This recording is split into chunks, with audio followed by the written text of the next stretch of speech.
लेकिन मैं आज आपका आह्वान करने के लिए आया हूं। भाइयों बहनों, 2 चरण का चुनाव संपन्न हो चुका है और 2 चरण के चुनाव के बाद आज प्रदेश के अंदर स्थिति बहुत स्पष्ट हो चुकी है। पहला चरण 10 फरवरी को, दूसरा चरण 14 फरवरी को कल संपन्न हुआ है और मैं आपको आज यहां पर कह रहा हूं फिरोजाबाद में, क्योंकि फिरोजाबाद को तो सुहाग की नगरी भी कहा जाता है। मैं जो बोलूंगा सच बोलूंगा और इसलिए मैं सच बोलने के लिए आया हूं। भारतीय जनता पार्टी धूम धड़ाके के साथ सरकार बना रही है और श्री हरिओम यादव का सम्मान की व्यवस्था भी करेगी। भाइयों बहनों, प्रदेश के अंदर जनता के हित में, प्रदेश के विकास के लिए कार्य करने वाली, प्रदेश के प्रत्येक नागरिक को सुरक्षा प्रदान करने वाली सरकार का सुहाग की रक्षा आपको करनी है। क्योंकि जब आप सभी लोग, जनता जनार्दन उठ खड़ी होती है तो फिर जनता जनार्दन के सामने, लोकतंत्र के इस महासैलाब के सामने हर कोई ध्वस्त हो सकता है और सिरसागंज ने साबित किया है। भाइयों बहनों, में सचमुच इस दिन हरिओम यादव जी को हम लोगों ने भारतीय जनता पार्टी की सदस्यता दिलाई थी। दिल्ली में भारतीय जनता पार्टी मुख्यालय में हमारी बैठक चल रही थी और मुझे बताया गया कि हरिओम यादव जी, मैंने कहा बहुत अच्छे जनाधार वाले नेता है, तो ये बोला जा रहा था कि कुछ टाल दिया जाए। मैंने कहा देखो, अगर दिल्ली आ गए हैं उनको सम्मानजनक ढंग से बिठाइए और उनकी सदस्यता ग्रहण होनी चाहिए, क्योंकि उन्होंने जमीन से जुड़ करके जनता के हितों के लिए लड़ाई लड़ी है।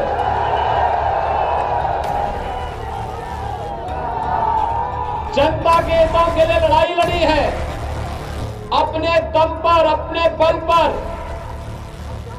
और भाइयों बहनों, जो सुख दुख में सहभागी होता है वही सच्चा साथी होता है। याद करिए ना, इससे पहले क्या होता था।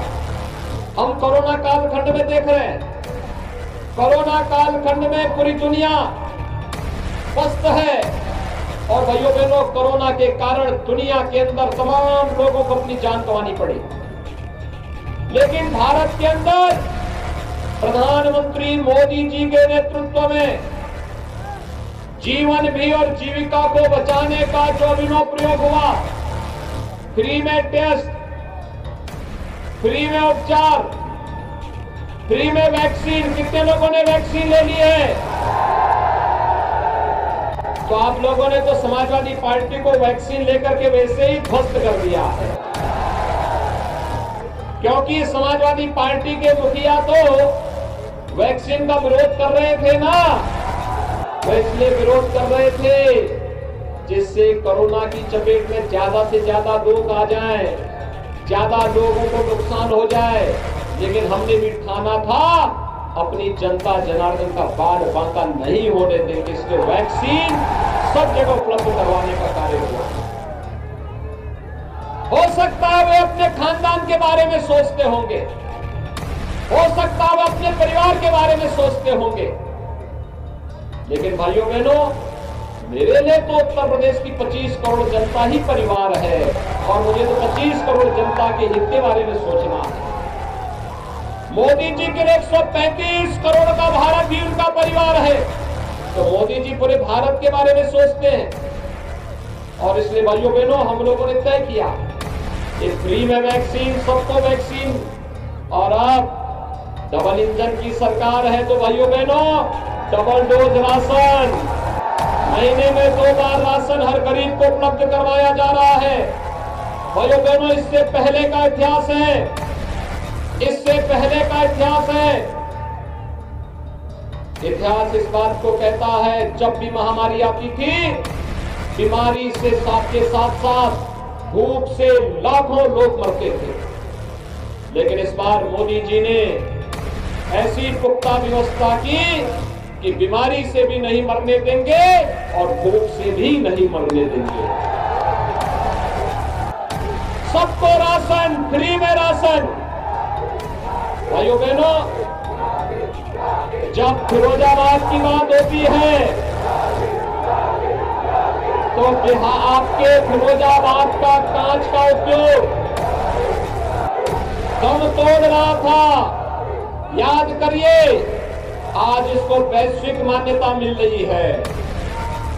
फिरोजाबाद का ग्लास का उद्योग को हम लोगों ने अब पॉल्यूशन कंट्रोल बोर्ड के रोज के परेशानी से मुक्त करवा करके हम उसको आधुनिक तकनीक के साथ जोड़ करके वैश्विक मान्यता दिला रहे हैं। तो यहाँ का किसान, आलू उत्पादक किसान को पहली बार हम लोगों ने समर्थन मूल्य देने के साथ ही आप देख रहे होंगे मथुरा में हमने सबसे बड़ा, देश का सबसे बड़ा आलू प्रोसेसिंग सेंटर डाल दिया है, जिसमें लाखों टन आलू की खपत होगी।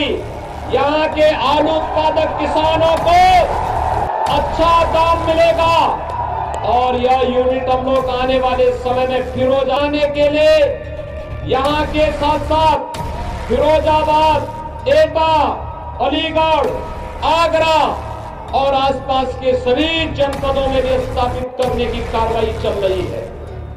अन्नदाता किसान, याद करिए, जब भारतीय जनता पार्टी की सरकार आई थी, पहला काम किया था किसानों के ऋण माफी का। प्रधानमंत्री मोदी जी ने प्रधानमंत्री किसान सम्मान निधि आपको दी, हर किसान को दी। लेकिन समाजवादी पार्टी की सरकार आती है, पहले क्या काम किया उसने? पहला काम किया आतंकवादियों के मुकदमों को समाप्त करने का। भाइयों बहनों, ये आतंकवादी आएंगे क्या? ये हमारे हित चिंतक होंगे क्या? ये जो बमबाजी होती थी, क्या उससे किसी का हित होता था क्या? गरीब का, किसान का, व्यापारी का, नौजवान का, महिलाओं का किसी का हित होता था? लेकिन एक साजिश के तहत यहां पर पूरे प्रदेश के अंदर अराजकता पैदा करने का षड्यंत्र होता था। लेकिन आज मैं कह सकता हूं, उत्तर प्रदेश में अब दंगे नहीं होते, उत्तर प्रदेश में व्यापारी किसानों पर बमबाजी नहीं होती, बल्कि उत्तर प्रदेश में तो बड़ी तेजी के साथ, धूम धड़ाके के साथ कांवड़ यात्रा निकलती है। अब कर्फ्यू नहीं, कांवड़ यात्रा और बमबाजी नहीं। हर कांवड़ यात्री हर हर बम बम का नारा लगा करके चलता है, शानदार तरीके से चलता है। भाइयों बहनों, आज उत्तर प्रदेश के पर्वों और त्योहारों को एक मान्यता दी जा रही है। एक मान्यता किस रूप में? हमने अयोध्या में दीपोत्सव के आयोजन को आगे बढ़ाया। हम लोगों ने बरसाना और वृंदावन में रंगोत्सव के कार्यक्रम को आगे बढ़ाया। हमने काशी में देव दीपावली के कार्यक्रम को आगे बढ़ाया। हमने प्रयागराज में भव्य कुंभ और दिव्य कुंभ की परिकल्पना को साकार किया। आज भाइयों बहनों, मैं आप सबके पास सिरसागंज में इसी अपील के साथ आया हूं।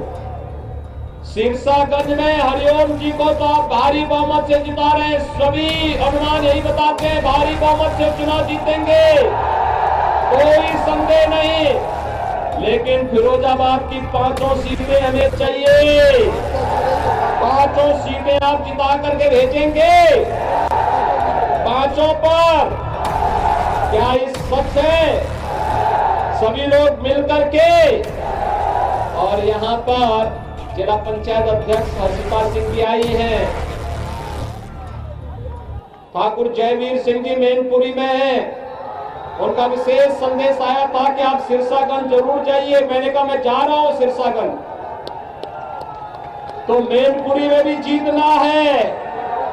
और भाइयों बहनों, माता दीन धनखड़ जी आए हैं और मैं कहने के लिए आया हूं, भाइयों बहनों, टुंडला, सिरसागंज, जसराना, फिरोजाबाद, सिकोहाबाद, ये सभी तो भारतीय जनता पार्टी जीतेगी ही।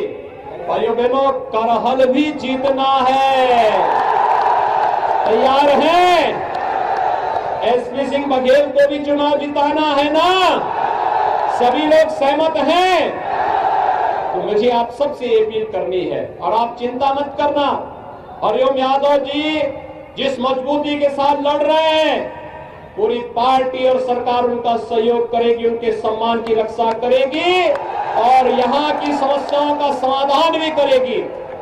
मेरी आप सबसे अपील है कि इतने मतों से उनको चुनाव जिता करके भेजिए कि जो भी उनके खिलाफ सोचता था उन सब की जमानतें जब्त होकर के जाए और संदेश जाए कि अन्याय का प्रतिकार क्या होता है। भाइयों बहनों, मैं तो अब तक ये मानता था कि सिपाही खानदान में महाभारत के रिश्ते होंगे, लेकिन अब तो मैंने वहां पे नाम भी हरिओम जी ने बता दिया कि कौन कौन किस प्रकार का पात्र वहां पर है। उन पात्रों के नाम भी अब सामने आ गए हैं और इसलिए आप सबसे मेरी अपील होगी, सुरक्षा देने वाली, विकास करने वाली, गरीबों का कल्याण करने वाली, किसानों को खत्म करने वाली भारतीय जनता पार्टी की सरकार के लिए आप भारतीय जनता पार्टी के प्रत्याशी से हरिओम यादव जी को भारी बहुमत से विजयी बनाएंगे। आप सभी सहमत हैं? पांचों सीटों पर भारतीय जनता पार्टी को विजयी बनाएंगे। मेरे साथ दोनों हाथ ला करके बोलेंगे, भारत माता की, भारत माता की, भारत माता की। आइए।